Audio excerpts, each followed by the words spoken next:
Red line Islamabad studio से Israel की Iran के ख़िलाफ़ जारहियत जारी है। अभी तक जो ख़बरें हमारे पास आई हैं, मज़ीद हमले किए जा रहे हैं ईरान के अंदर और कहा जा रहा है कि अब हमने इनकी जौहरी तवानाई के वो हिस्से भी तबाह करने शुरू कर दिए हैं जिनसे दुनिया को बड़ा ख़तरा था। पिछले तकरीबन 30 साल से इसराइल की तरफ से और अमेरिका की तरफ से एक ही किस्म का बयान आ रहा है कि ईरान जौहरी तवानाई तो रखता है लेकिन जौहरी ताकत मिलिट्री पर्पसेस के लिए हासिल करने के बिल्कुल करीब है। 30 साल में हमने 20 ऐसे बयान सुने हैं मुख्तलिफ सालों में जिसमें कहा गया कि 2 हफ्ते में कर लेगा, 3 हफ्ते में कर लेगा, 2 महीने में कर लेगा, लेकिन आखिर में आके जब जंग को जस्टिफाई किया गया तो ये बताया गया कि अब बस 2-3 महीने के अंदर ही होने वाला है, हमने जंग करनी है। तो अब वो जौहरी तनसीबात के ऊपर हमले एक्सपेंड कर रहे हैं। ईरान की तरफ से रद्द-ए-अमल आया है। उनकी जो रिलीजियस लीडरशिप है, उनके टॉप मोस्ट कायद ने एक बयान जारी किया है। अली ख़ामेनी ने ये कहा है कि हम सरेंडर नहीं करेंगे और ये पैगाम इस लिहाज से दिलचस्प है कि इसका एक ऑडियंस तो इसराइल है लेकिन दूसरा बड़ा ऑडियंस अमेरिका है, क्योंकि जवाब वो दे रहे हैं अमेरिका को जिसके सदर ने कहा था कि टोटल सरेंडर आपको करना होगा। हमने ये भी देखना है कि पाकिस्तान के इंटरेस्ट इसमें क्या है। पाकिस्तान के field marshal Asim Munir Donald Trump के साथ एक गैर मामूली मीटिंग उनकी है। इस मीटिंग की गैर मामूली नौइयत यह है कि पाकिस्तान की तारीख़ में फुल कैबिनेट मीटिंग किसी भी अमरीकी सदर की किसी भी पाकिस्तानी फ़ौज के सरबराह के साथ नहीं हुई। ये वो मीटिंग है। हमें मामलात को किस तरफ लेके जाना है, हमारे पास कितने कार्ड्स मौजूद हैं, ये भी इस मामले में टेकअप करेंगे। और फिर ये कि क्या ये तमाम का तमाम ख़ित्ता हम मुतहम्मिल हो सकते हैं इस किस्म की जंग के, नहीं, लेकिन क्या तमाम का तमाम ख़ित्ता जंग की तरफ जा रहा है और फिर पाकिस्तान की सियासत किस रुख जाएगी। प्रोग्राम के पहले हिस्से में जो हमारी मेन सेगमेंट है, मुशाहिद हसन सैयद साहब हमें ज्वाइन कर चुके हैं, दफ़ाकार और चेयरमैन है पाकिस्तान चाइना इंस्टीट्यूट। आपका बहुत शुक्रिया जी, आपने हमें ज्वाइन किया। हम कोशिश करेंगे कि सेनेटर परवेश खान पीपल्स पार्टी की तरफ से जो प्रोग्राम के अगले हिस्से में हमें ज्वाइन करेंगी। पार्लियामान के अंदर बजट पर बहस बहुत ज़रूरी है, लेकिन ये बजट के ऊपर बहस कितनी रेलिवेंट रह गई है इलाकाई ख़तरात के पेश नज़र। आपका बहुत शुक्रिया जी मुशाहिद साहब again, and let's start with this. एक नाजुक मोड़ पर हम खड़े हैं। आपके मैंने ट्वीट्स पुराने देखे, उसके अंदर लगता ये था कि जिस तरह ईरान के रिस्पांस के ऊपर जिसने दुनिया को भी हैरान किया और आपने बहुत अच्छे तरीके से बताया कि रिस्पांस कितना मौसर था। अब 5-6 दिन होने को आए हैं और अब जब हालात को आप देखते हैं बयानात के पेश नज़र, तो आपको क्या लगता है कि ये जंग कहाँ पर खड़ी है? मेरे ख्याल में अभी तक ईरान कायम और दायम है, ईरान का सिस्टम भी कायम और दायम है और ईरान के पास अभी भी ऑप्शंस हैं। एक तो मिलिट्री ऑप्शन है जवाबी कार्रवाई की जो कर रहे हैं, हालांकि उनके मिलिट्री हाई कमांड का सफाया हो गया, उनके जो नेगोशिएटर्स थे उनका सफाया हो गया, न्यूक्लियर साइंटिस्ट टॉप रैंकिंग का सफाया हो गया, लेकिन एक स्ट्रक्चर और सिस्टम खड़ा है अभी भी। और मसलन और क्या ऑप्शंस हैं? स्ट्रेट्स ऑफ हॉर्मस जहाँ से 30% तेल आता है, अगर वो माइन कर दें तो जो प्राइस है तेल की $50 से $300 पहुंच जाएगी। लेकिन वहाँ में जो बेड़े लगे हुए हैं अमेरिका ने अपने, वो लगे हुए हैं, लेकिन वो अगर मूव किए हैं, गड़बड़ तो कर सकते हैं ना।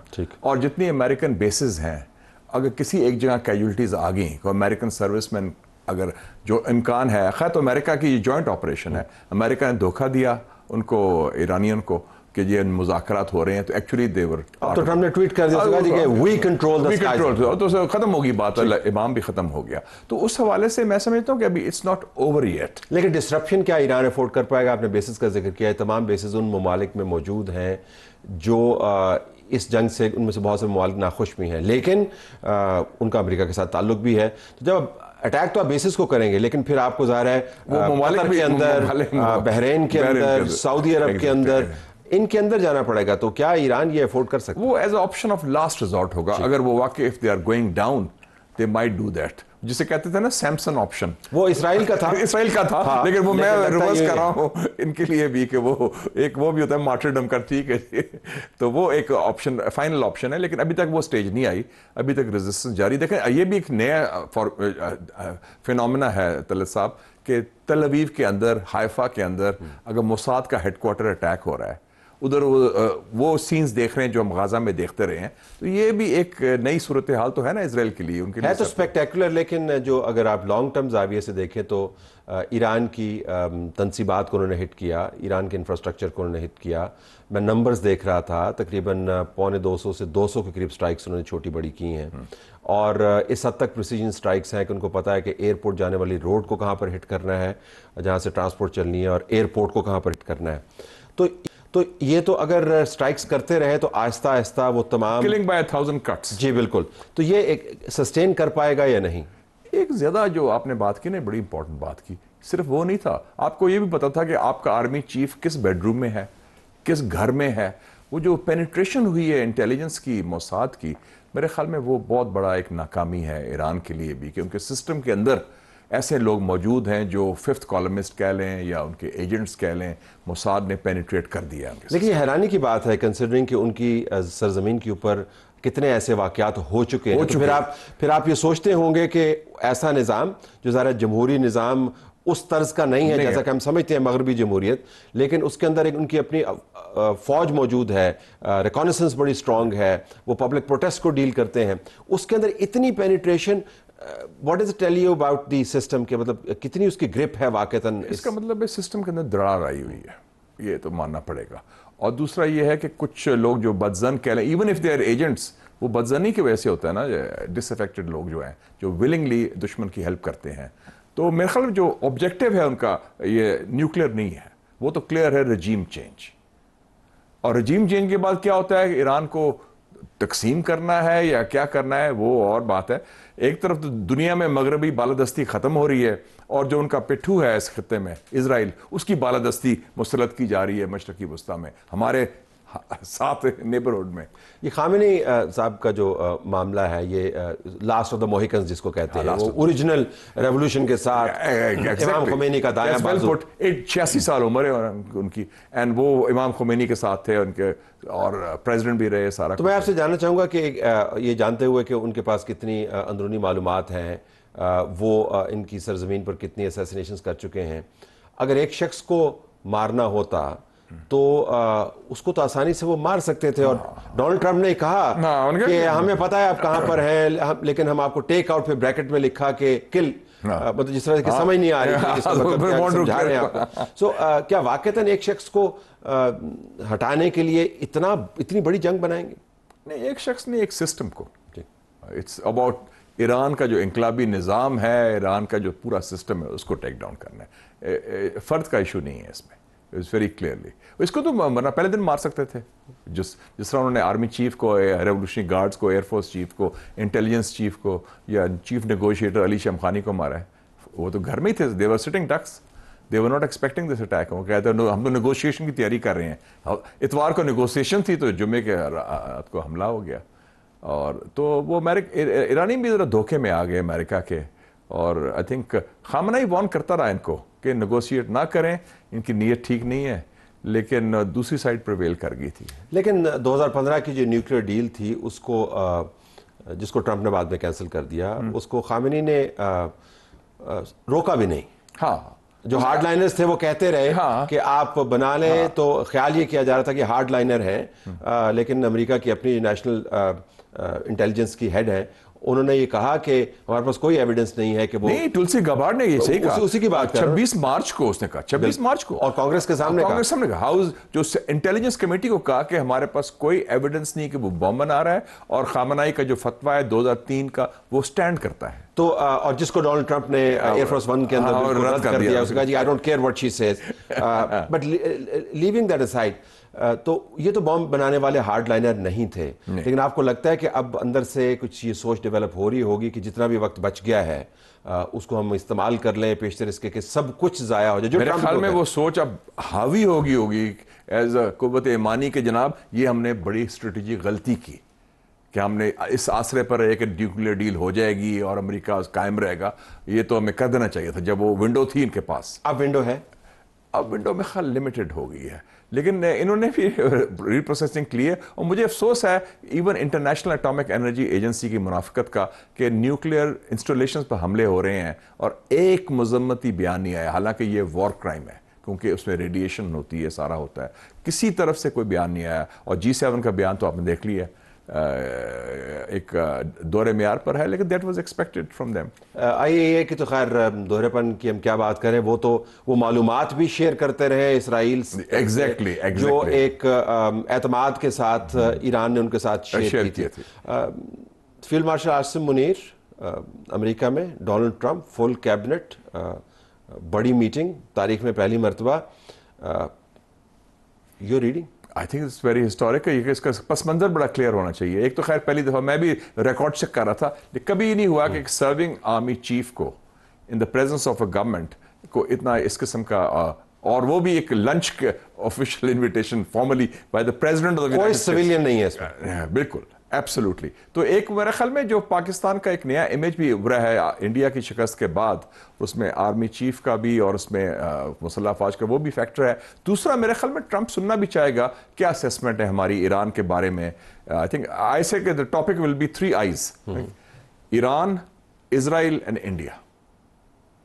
ईरान में क्या सकत है, will it collapse, will it resist? Israel अगर गवर्नमेंट आती है प्रो इजरायली, क्या रिएक्शन पाकिस्तान का होता है? तीसरा, इंडिया के साथ क्या करना है, कश्मीर में कैसे आगे लेके चलना है? I think that would be the agenda. और दूसरा एजेंडा होगा, ये तो है ना जियोपॉलिटिक्स, दूसरा होगा मिनरल्स, क्रिप्टो, जो उसका असली इंटरेस्ट भी है। इंटरेस्ट भी इसमें चौथा आई भी ऐड कर लेते हैं, इंटरेस्टिंग। इंटरेस्टिंग तो ये है इंटरेस्ट। अच्छा, ये जानते हो कि ट्रंप की इंडिया के लिए बहुत बड़ा एक धचका है, क्योंकि वो सारा जो बयानिया बना रहा था पाकिस्तान के खिलाफ, हमारी आर्मी के खिलाफ, वो सारा कोलैप्स हो गया। जो ट्रंप धचके देता है वो फिर बाद में हशकोलों में भी तब्दील हो जाते हैं, फिर उसको बाद वो गोद में लेके उनको झुलाने भी लग जाता है। तो कंसोलेशन प्राइज गया उसने, 30 मिनट उसने मोदी से टेलीफोन में बात की। टेलीफोन के ऊपर बात की। कंसोलेशन प्राइज है। लेकिन आप जानते हैं ट्रंप की शख्सियत को, हम उनको दूसरी टर्म में देख रहे हैं, क्या वो सुनेगा या बताएगा? ये बड़ा क्रूशियल है कि is it a listening session? I think it's a listening session. Trump जो है ना, मैं I still give him the benefit of doubt. इसको फंसा दिया है नेतन्याहू ने और इजराइल लॉबी ने। He is not a war monger, he is not a cold warrior. Basically वो कुछ लोग, कुछ दो बिजनेसमैन है, ट्रांजैक्शनल है। माल भी बनाओ अपनी फैमिली के लिए और कुछ फायदा भी उठाओ मुल्क के लिए भी अपने, और वो गिव एंड टेक का बंदा है। He is not a war monger. अभी तो वॉर मॉन्गर अभी तो खैर वो कर रहा है वो, लेकिन मेरे ख्याल में his bark is stronger than his bite. वो बातें बहुत करता है डराने के लिए और फिर then he backs off also. लेकिन ये भी ऐन मुमकिन है कि बाग करने के लिए उसने खुद को रखा हुआ है, बाइट करने के लिए उसने इसराइल को रखा हुआ है। सो इन अ वे वो आउटसोर्स करता है।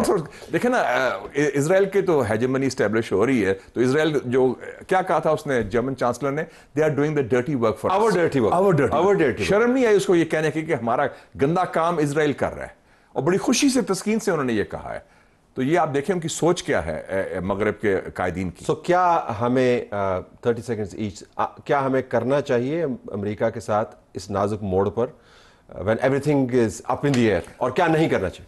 Field marshal Asim Munir should tell Trump कि ये बहुत बड़ी डिस्टेबलाइजेशन है, जंग को रोको, क्योंकि इसके नतायज कोई काबू नहीं कर सकेगा। और क्या नहीं करना चाहिए है, और हमें कोई उसमें हिस्सा नहीं लेना चाहिए ये जो अमेरिका और इजराइल की जो कर रहा है मैकिनेशन, क्योंकि इंडो इजराइल एक्सेस पाकिस्तान के खिलाफ है, और अगर ये हुआ तो फिर इजराइल बॉर्डर आप समझे ईरान ताफ्तान हो जाएगा। I have to leave it there, ये जानते हुए कि ये जो मीटिंग है इसके अंदर मीडिया को इजाज़त नहीं है, लेकिन ये भी जानते हुए कि अमेरिका के सिस्टम कैसे काम करता है, ये बईदस कयास नहीं है कि अगले 24 घंटे के अंदर पूरी डिटेल तफसील किसी अमेरिकी अखबार में छपी हो, एक्सक्यूज में आ जाएगी या न्यूयॉर्क टाइम्स में आ जाएगी। I have to leave it there. नाज़रीन, प्रोग्राम हमारा जारी है।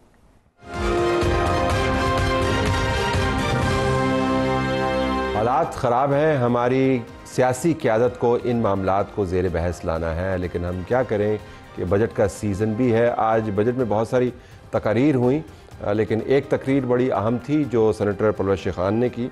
उन्होंने कहा कि इन हालात के पेश नज़र बजट इररेलेवेंट हो चुका है। उसके बाद फिर उन्होंने तजावीज़ दी कि हमें कैसे इन मामलात से निपटने के लिए, दिफाई और ख़ारजी अमूर से निपटने के लिए, बहरान से निपटने के लिए कुछ काम करना है। सेनेटर साहब हमारे साथ मौजूद है। परवेज़ साहब, बहुत शुक्रिया। ये फरमाइएगा कि बजट बहुत अहम है, साल में एक इवेंट है, लेकिन आपकी तकरीर को जब हमने सुना तो उसमें आप बजट को इररेलेवेंट कह रही थी, क्यों? देखिए, तारीख में पहली दफ़ा ये ऐसा हुआ है कि बजट के मौके पर बजट इररेलेवेंट हो जाए। एक तो बजट में वैसे कुछ खास था नहीं, लेकिन फिर भी बजट डिबेट होता है, एक सियासी बड़ा एक मौका होता है। लेकिन चूंकि ख़ित्ता इस वक्त आग उगल रहा है, जैसे मैंने कहा, तो अगर हम होंगे तो बजट होगा, हम जिंदा रहेंगे तो बजट भी बनाएंगे, और पाकिस्तान सलामत रहेगा तो ये मामला चलेंगे, पार्लियामेंट चलेंगी, बजट बनेंगे।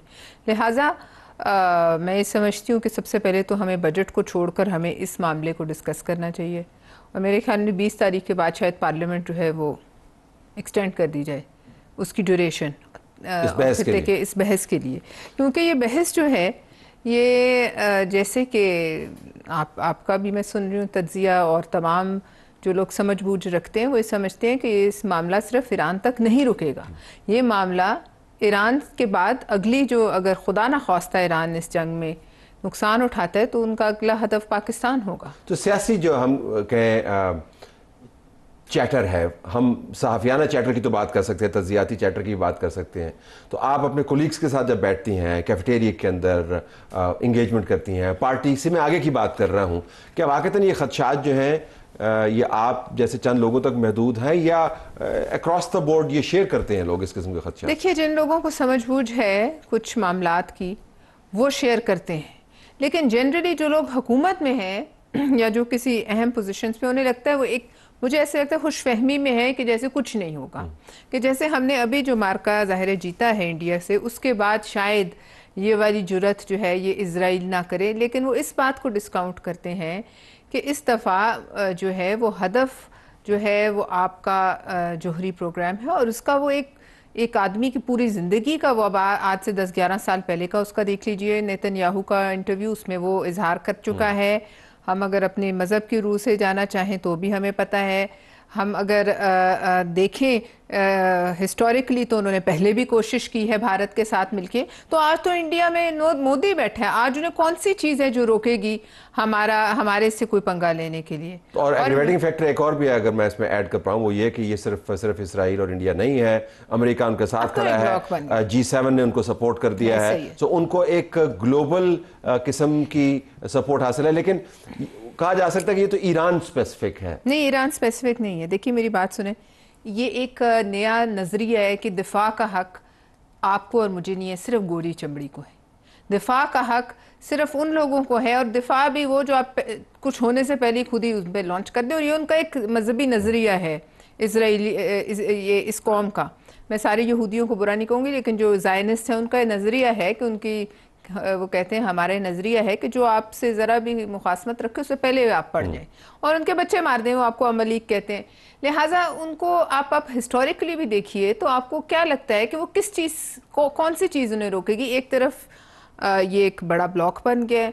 अब ये मैं नहीं कह सकती कि चीन और रूस अगर इस तरफ से वो बीच में आ जाएं तो फिर सवाल बड़ा है कि पाकिस्तान, रूस तो यूक्रेन के अंदर फंसा हुआ है, वो आज उसने वहाँ पर स्ट्राइक की है, 23 लोग वहाँ पर मार दिए। सो इन अ वे अगर अपना लेंस रूस और यूक्रेन की तरफ लेके जाएं तो आपको निस्बतन उसी किस्म के मामलात नजर आते हैं। लेकिन चीन का भी एक बड़ा, चीन का एक बहुत क्रूशल रोल है। लेकिन देखिए ये सारी चीज़ें डिबेट होनी चाहिए, इन सारी चीज़ों को पार्लियामेंट में आना चाहिए, पार्लियामेंट से राय लेनी चाहिए, पार्लियामेंट में लोगों के नुमाइंदे बैठे और लोगों की तो आपको बताएं, आप लोग इससे पहले कि कोई पॉलिसी डिसीजन करें, क्योंकि जाहिर है हम पर भी एक दबाव तो होगा। हम लोग IMF के भी शिकंजे में जकड़े हुए हैं, पता नहीं कितने दबाव हैं, लेकिन फिलहाल तो पाकिस्तान ने पोजीशन ले ली है ईरान के साथ खड़े होने की। लेकिन इसमें आपको पार्लियामेंट की भी सपोर्ट की ज़रूरत है, अवाम की सपोर्ट की ज़रूरत है। लोग पाकिस्तान में इजराइल को जो है वो अच्छा नहीं समझते, वो इजराइल को शायद भारत से भी ज़्यादा बुरा समझते हैं। और अगर इस मामले में अवाम साथ हो तो फिर आप कोई जंग जो है, जैसे ईरान है मार खाई है, लेकिन मार भी तो रहा है। पहली दफ़ा तो किसी ने उनके शहरों को उड़ाया है, उनको भी मज़ा चखाया है कि कैसे बंकर में जाते हैं, कैसे घर टूटता है तो तकलीफ़ होती है, कैसे बच्चे ज़ख्मी होते हैं तो आपको दर्द होता है। कल हम प्रोफेसर अदील से बात कर रहे थे, ऑक्सफोर्ड में वो होते हैं, तो उन्होंने ये बताया कि पहले हमारा ख्याल था कि मशरक़ वस्ता बहुत दूर है, बीच में आधे दर्जन से ज़्यादा ममालिक मौजूद है। अब वो मुल्क टूटते टूटते टूटते मशरक़ वस्ता जो है वो हमारे बलूचिस्तान के और सरहदी इलाकों के साथ जुड़ गया है। ये आपको लगता है कि बहुत बड़ी तब्दीली आई है, कम से कम सोच के अंदर आप कंसीव करते हैं कि इसराइल बिल्कुल साथ, जहाँ से लोग तेल लाते हैं या स्मगल होके निकल के आगे जाते हैं, सफ़र करते हैं तुर्की की तरफ, उसके पार इसराइल मौजूद है, अमेरिका मौजूद है। Very is that on the देखिए, परसेप्शन? सुकड़ता जा रहा है दुनिया सुकड़ती जा रही है, और इसीलिए जो हमने तफरीक की हुई थी नियर ईस्ट, फार ईस्ट, ये वो एशिया, ये सब सुकड़ गया है। और आपके बॉर्डर्स जो है वो मैटर नहीं करते, डिस्टेंसेस भी जो हैं वो शायद इतना कोई मायने नहीं रखते, क्योंकि देख लीजिए बीच में चंद ही तो ममालिक हैं। और उसके अलावा जैसे पहले हम एक थ्योरी पढ़ते थे कि सारे जितने बड़े आज़म में जुड़े थे फिर इस तरह निकल गए, तो फिर जुड़ रहे हैं। मतलब अगर असल में नहीं जुड़ रहे तो उनके एक स्ट्रेटिजिकली जुड़ रहे हैं। तो लिहाजा अब ये दुनिया जो है सुकड़ चुकी है, और इसमें अब ये far east, near east, middle east ये नहीं होंगे। जो आपके साथ खड़ा है वो आपके साथ है, चाहे जहां मर्जी बैठा हो, और जो आपके खिलाफ है वो आपके खिलाफ है। क्योंकि अब तो जंग, ये साइबर जंग है, अब जंग हवाओं की जंग है। कौन सा ऐसा तैयार है जिसको देर लगती है कहीं भी पहुंचते हुए? बहरी बेड़ों से आप चंद मिनटों में कहीं भी जाते हैं। लेकिन अगर अमेरिका इस जंग में कूदता है, फिर पाकिस्तान के लिए एक लम्हा फिक्री है कि पाकिस्तान ने क्या स्टैंड लेना है। सवाल, डिबेट इस पे होनी चाहिए पार्लियामेंट में कि क्या हम कहाँ खड़े होते हैं। ये मुशर्रफ वाला काम उस दौर का कि हम आइदर यूर विद अस और अगेंस्ट अस, जाहिर है वो यही कहेंगे आपको। तो अगर आपने उसकी मुखालिफ सिमत में खड़े होना, जो अभी तक पाकिस्तान खड़ा है, तो उसके लिए आपको पाकिस्तान के हर 25 करोड़ बंदे की, हर बंदे की आपको सपोर्ट और उसकी बैकिंग की ज़रूरत होगी। अगर बिल्कुल आखिर में ऑन स्केल ऑफ 1 to 10 अगर आपको पाकिस्तान के लिए जो ख़तरात हैं उनको ग्रेड करना हो तो कहाँ पे रखेंगे? देखिए, मैं शायद आपको पेसिमिस्टिक लगूं, लेकिन मुझे हालात अच्छे नहीं लग रहे। मैं इसको तकरीबन 7-8 पे रखूँगी। Have to leave it there. नाज़रीन, प्रोग्राम हमारा जारी है।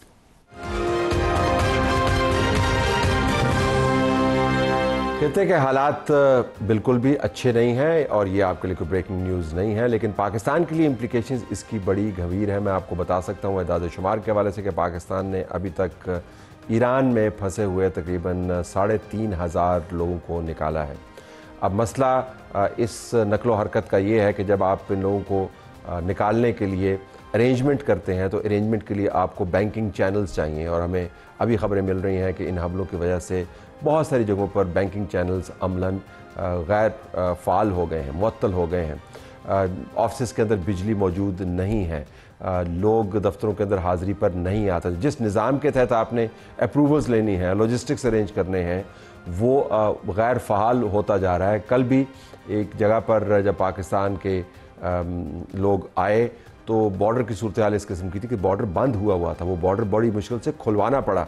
तो हम उम्मीद करते हैं कि पाकिस्तानी महफूज अंदाज से बाकी जो बच गए वहाँ पर, और कम तादाद अब रह गई है, वो पहुँच पाएंगे। लेकिन सिर्फ ये एक एंड है इम्प्लिकेशंस का, ये सिर्फ पाकिस्तान तक महदूद नहीं है, हर मुल्क इससे मुतासर हो रहा है। तो हम जानना चाहेंगे कि मुख्तलिफ ममालिक के लिए इस जंग के असरात क्या हैं। डॉक्टर कामरान बुखारी माहिर हैं बैनुल-अक़वामी अमूर के, हमें वाशिंगटन से ज्वाइन कर रहे हैं। डॉक्टर साहब, बहुत शुक्रिया। हम चाहेंगे कि कंट्री बाय कंट्री चलें। लेट्स स्टार्ट विद सऊदी अरब। अगर आप सऊदी अरब को देखें तो उसके लिए ये जंग क्या है? जी शुक्रिया तालत। देखें, सऊदी अरब के लिए ये जो है उसको आप दो निगाह से देख सकते हैं। उनके दो ज़ाविये हैं। एक तो ये है कि ईरान उनके लिए बहुत बड़ा चैलेंज रहा है, तो अब अगर इसराइल जो है उसको कमज़ोर कर रहा है, उसकी न्यूक्लियर वेपन्स कैपेबिलिटी को डिग्रेड कर रहा है, ईरान के अंदर अगर किसी तरीके से जो है रेजीम एवोल्यूशन आ जाता है, मैं रेजीम चेंज का लफ्ज़ नहीं यूज़ करता। आपको याद होगा मेरे पिछले साल अप्रैल में एक रिपोर्ट आई थी evolutionary regime change in Iran के नाम से। तो मैं समझता हूं कि अंदरूनी तौर पे कोई री इंजीनियरिंग होगी रेजीम की। कोलैप्स या रेजीम चेंज जो है वो ज़रा भोंडे किस्म के अल्फाज हैं, वो बताते नहीं हैं, they confuse and complicate the situation. तो उस पॉइंट ऑफ व्यू से अगर हम देखें तो सऊदी अरब जो है कि ये फ़ायदे में है कि अगर एक ईरान का बिहेवियर बदल जाता है इस जंग के नतीजे में, तो वो उनके लिए अच्छा है। लेकिन सवाल ये होता है कि ये कितनी आसानी से होगा, किस कॉस्ट पे होगा, सऊदी अरब को क्या नुकसान हो सकता है, खित्ता किस हद तक जो है मजीद डिस्टेबलाइज हो सकता है, वगैरह वगैरह। तो all things being equal, from a Saudi point of view Saudi का इसमें फ़ायदा है। कॉस्ट के पॉइंट ऑफ व्यू से कैसे इस स्ट्रेटजी को ऑपरेशनलाइज किया जाए, क्योंकि उनके हाथ में नहीं है ना। Israel is in the driver seat, साथ में अमेरिका है, और सऊदी अरब का इनपुट बहुत कम है, तो वो उसको इस प्रोसेस को कंट्रोल नहीं कर पा रहे। सो रिस्क भी है, रिवॉर्ड भी है। यूएई दूसरे ममालिक की निस्बत वो इन्वेस्टमेंट पर ज़्यादा उसकी तवज्जो है। मैं रेशोज़ देख रहा था, फॉरेन डायरेक्ट इन्वेस्टमेंट बहुत है, बिज़नेस हब बने हुए हैं, बड़ी बड़ी कंपनियों के ऑफिस खुले हुए हैं। तो इन अ वे जो चाइना स्ट्रेटजी है कि हालात काबू में रखें, मईशत को तरक्की दें, वो मॉड्यूल उनका बन रहा था।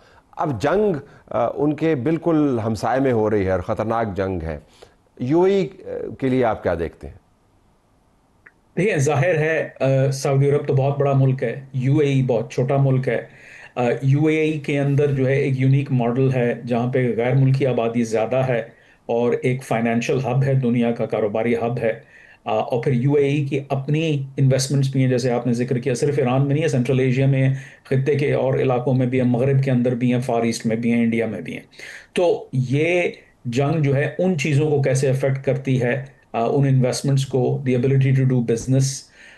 फिर ये है कि मतलब कहाँ तक जाएगी ये, क्या जो है ये, अगर फर्ज कीजिए अमेरिका ये डिसीजन लेता है कि ईरान नहीं मान रहा 0% इनरिचमेंट पे, तो फिर फॉर्दो का जो फैसिलिटी है उसको ख़त्म करने के लिए अमेरिकी स्ट्रेटेजिक B2s जो हैं वो यूज़ होंगे, और मैसिव ऑर्डिनेंस पेनिट्रेटर्स जो इसराइल के पास नहीं है। उसके नतीजे में फिर क्या ईरान करेगा, क्या वो अमेरिकी अड्डों पे हमला करेगा, जो कि मतलब यूएई क्या उसका निशाना बन सकता है, सऊदी अरब, कतर वगैरह वगैरह, कुवैत, ओमान। तो फिर ये है कि स्ट्रेट्स ऑफ हॉर्मूज को अगर ब्लॉक करने की कोशिश की गई तो उससे तेल के ऊपर क्या असर पड़ेगा, मतलब तेल की जो दरामदाद हैं, गो के यूएई ने वो एक वर्क अराउंड गुज़श्ता कई सालों में जो है ढूंढ लिया है, जो कि उनकी एक पाइपलाइन है जो runs bypasses the straits of Hormuz और वो अरेबियन सी पे खुलती है जाके।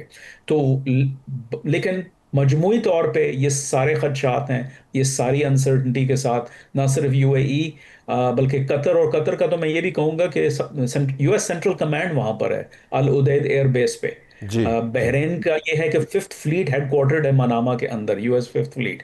तो ये सारी चीजें जो हैं इन मुल्कों को देखनी है कि ये कैसे चलेगा। चलिए अब बात कर लेते हैं, वो अच्छा हुआ आपने कतर और बहरीन का भी जिक्र कर दिया। आपने अभी जिक्र किया कि अगर ईरान ज़ीरो इनरिचमेंट पर नहीं मानता, एक तो अभी तक जो अली ख़ामेनी की तरफ से बयान जारी हुआ है, जो स्टेटमेंट जारी हुई है, वो जवाब ट्रंप को ज़्यादा है और इसराइल को कम है। तो उस तनाज़र में क्या आप समझते हैं कि अब किसी किस्म की भी कोई न्यूक्लियर डील मुमकिन है? नहीं, मैं नहीं समझता, क्योंकि देखें Iran has a lot to lose. ये जो हमले अगर ये बदस्तूर जारी रहेंगे तो रियासत की गिरफ्त जो है अपना मुल्क के ऊपर, वो ढीली पड़ सकती है। और हमें पता है कि आवाम के अंदर बहुत गम और गुस्सा पहले से है, ऊपर से अगर उनकी इंफ्रास्ट्रक्चर तबाह होता है और उनकी ज़िंदगी अजीनन हो जाती है, जैसे आपने पहले जिक्र किया कि वहाँ पे नकल मकानी और रोज़मर्रा की ज़रूरियात को हासिल करना मुश्किल हो जाता है। तो अगर ऐसे होता है तो फिर अनरेस्ट होने का ख़तरा है। फिर यह है कि उससे पहले रेजीम के अंदर दरारें हैं। यानी देखें, दो मिलिट्रीज हैं इस मुल्क की, Islamic revolutionary guards core IRGC और रेगुलर आर्म फोर्सेस जो अर्तेश के नाम से जानी जाती हैं। वो दोनों एक कमांड स्ट्रक्चर के तहत वो जो आर्म फोर्सेस जनरल स्टाफ है, जिनके चीफ ऑफ स्टाफ जो मोहम्मद बाकरी जो हैं, जो बेसिकली मारे गए हैं first wave of Israeli attacks में, तो उनको रिप्लेस किसने किया है? अर्तेश के एक जर्नैल ने किया है, अब्दुल रहीम मूसवियम ने। तो वो उससे भी ये है कि अब जो अर्तेश है वो नेशनल डिफेंस को का चार्ज संभाल रही है।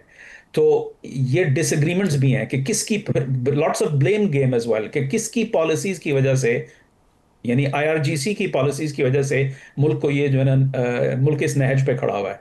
तो उनकी वो जील नहीं है, वो आइडियोलॉजिकली उस तरह कमीशन नहीं है, मोर सेक्युलर प्रोफेशनल मिलिट्री। उनका नेशनल डिफेंस से ज़्यादा ताल्लुक है, go as oppose to regime preservation या रेजीम फील्टी जिसे कहते हैं। तो ये अंदर भी एक चपकलिश चल रही है। तो आई डोंट थिंक कि जो है, देखें, ज़बानी जमा खर्च बहुत कुछ होता है। आयतुल्लाह खुमैनी ईरान इराक जंग के दौरान कहते रहे कि भाई हम कभी भी जो है, यानी विक्ट्री से पहले कभी भी गिव अप नहीं करेंगे। लेकिन आखिर में उनको वो जुलाई 1988 में वो डील एक्सेप्ट करनी पड़ी यूनाइटेड नेशंस की सीज फायर की, क्योंकि मजबूर हो चुके थे। और उनका बड़ा वो मशहूर स्टेटमेंट है कि मुझे जो है ये पॉइजन चैलेंज पीना पड़ रहा है, मैं खुश नहीं हूं लेकिन मुझे ये करना पड़ रहा है और मैं अल्लाह की रजा समझ के कर रहा हूं। तो ये इस तरह की चीजें जो हैं ये ईरान पहले कर चुका है मजबूरी के तहत। तो I don't see this as inflexibility. Statements जो हैं वो ऑब्फस्केट करते हैं इंटरनल रियलिटी को। डोनाल्ड ट्रंप ने कहा है कि हमें पता है कि अली ख़ामेनी कहाँ पर मौजूद है, हम उसको कत्ल कर सकते हैं लेकिन अभी नहीं करेंगे। अगर उन्होंने वो किया जिसकी वो धमकी दे रहे हैं ट्वीट के ज़रिए, तो आपके ख्याल में अंदरूनी तौर पर नेक्स्ट लाइन ऑफ लीडरशिप कौन सी है? एक बहुत अच्छा सवाल है। लेकिन इससे पहले कि मैं नेक्स्ट लाइन पे जाऊं, मैं ये कहना चाहूँगा कि ये अगेन ये बयान है, ये पब्लिक स्टेटमेंट्स हैं। अगर आपको किसी को एलिमिनेट करना है तो आप उसको पहले से खबरदार नहीं करते। तो ये बस स्टेटमेंट्स हैं। I don't think there is any, और फिर कोई नीड भी नहीं है ना। 86 साल खामिनी की उम्र है, तो वो तो वैसे ही मतलब जो है ना इधर है ना उधर हैं। और फिर असल में जो रेजीम का कोर है वो है आईआरजीसी, और उसको वीक किया जा रहा है। आप गौर करें कि अभी तक इसराइली अटैक्स, मतलब ये तब्दील हो सकता है सिलसिला आने वाले घंटों और दिनों में, लेकिन अभी तक हमने ये नहीं देखा कि आईआरजीसी के अलावा यानी रेगुलर आर्म फोर्सेस अर्तेश के किसी कमांडर को टारगेट किया गया हो या उनकी किसी फैसिलिटी को टारगेट किया गया हो। तमाम का तमाम फोकस आईआरजीसी पे है, क्योंकि उसको वीकन किया जा रहा है। अगर वो वीकन होगी, internal balance of power shift होगा, और ऊपर से बिहेवियरल चेंज भी आएगा। क्योंकि जैसे मैंने अर्ज किया, Artesh is more professional, more national interest, Iranian nationalist as oppose to pan Islamist. तो वो उनका कैलकुलस डिफरेंट है, तो there be more ready to compromise और डू अ डील।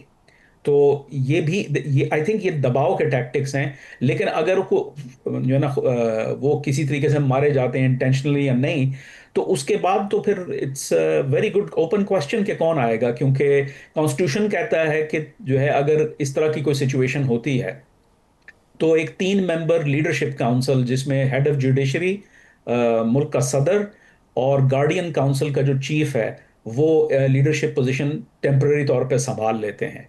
अब इसके ऊपर बहस गुज़श्ता सालों में ये भी हुई है कि क्या ये परमानेंट मॉडल क्यों ना हो जाए, बजाय इसके कि एक शख्स सुप्रीम लीडर रहे, एक लीडरशिप काउंसिल क्यों ना रहे। वो भी है। लेकिन मेरी रिपोर्ट के मुताबिक जो मैंने लिखी थी 2024 में, पावर जो है वो मिलिट्री के हाथ में आ जाएगा। And I think it's an opportunity for the regular arm forces and जो प्रैग्मेटिस्ट्स हैं आईआरजीसी के अंदर, कि वो मिल के जो है वो, this will no longer be a theocracy. ये प्रोसेस तो वैसे ही स्लो मोशन में चल रहा था। आई थिंक इसराइल की इस जंग ने उसको एक्सेलरेट कर दिया है। Will see a more military dominated state. वैसे अगर अलामती तौर पे किसी को लगाना है तो there will always be there could be a supreme leader on, and that person will probably be a puppet in the hands of the military. बिल्कुल आखिर में थैंक यू वेरी मच। ये बहुत ही इंसाइटफुल चीज़ें हैं, आपको बताती हैं कि जंग के अंदर जो जंगें चल रही हैं, कॉन्फ्लिक्ट चल रहे हैं, वो क्या हैं। बिल्कुल आखिर में चलते चलते ये भी बताइएगा, ये जो रज़ा शाह पहलवी की के बेटे हैं, इनकी तरफ से जो बयान आया है, उसमें उन्होंने कहा है कि इम्कान है कि वो वापस आ सकते हैं। ये जो पुराने शाह ऑफ ईरान के नुमाइंदे हैं, इनके लिए क्या स्कोप है? मेरे अपने अंदाजे में तो इनके लिए कोई स्कोप नहीं है। क्योंकि देखें ये रज़ा शाह जो हैं, जो जूनियर हैं, जो ये बयान दे रहे हैं, ये बहुत छोटे थे जिस वक्त जो है रेवोल्यूशन हुआ था और इनको मुल्क छोड़ना पड़ा था। तो ये तो वापस नहीं आए। इनका कोई असर और सूख मुझे तो नहीं पता कि अंदरूनी तौर पे है। हाँ, बैरूनी तौर पे इनकी कुछ है, एक मतलब फॉलोइंग है डायस्पोरा के अंदर, बिलखसूस जो ईरानी डायस्पोरा अमेरिका के अंदर है और यूरोप में। लेकिन that's not the same as having influence inside the country. तो हो सकता है कि he will be one of many stakeholders, a very small stakeholder. क्योंकि असल में स्टेक होल्डर वो बनता है जिसकी मतलब कोई इन्फ्लुएंस हो ऑन द ग्राउंड। तो आई थिंक कि जो है he is just trying to take advantage, he is a symbol of for some people. और फिर ये है कि इसराइल उनको बहुत इंपॉर्टेंस देता है, कुछ हल्के अमेरिका के अंदर उनको बहुत इंपॉर्टेंस देते हैं, यूरोप के अंदर। तो उनकी वो एक मतलब मीडिया प्रेजेंस है। But I don't think he जी, has a major stake in in in in the future.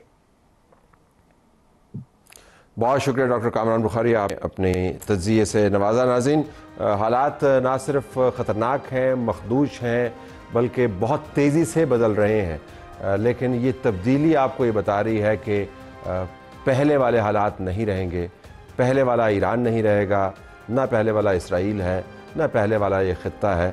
अगर इतनी बड़ी तब्दीली है तो हमें भी हर कदम फूंक फूंक के रखना चाहिए। अल्लाह हाफ़िज़।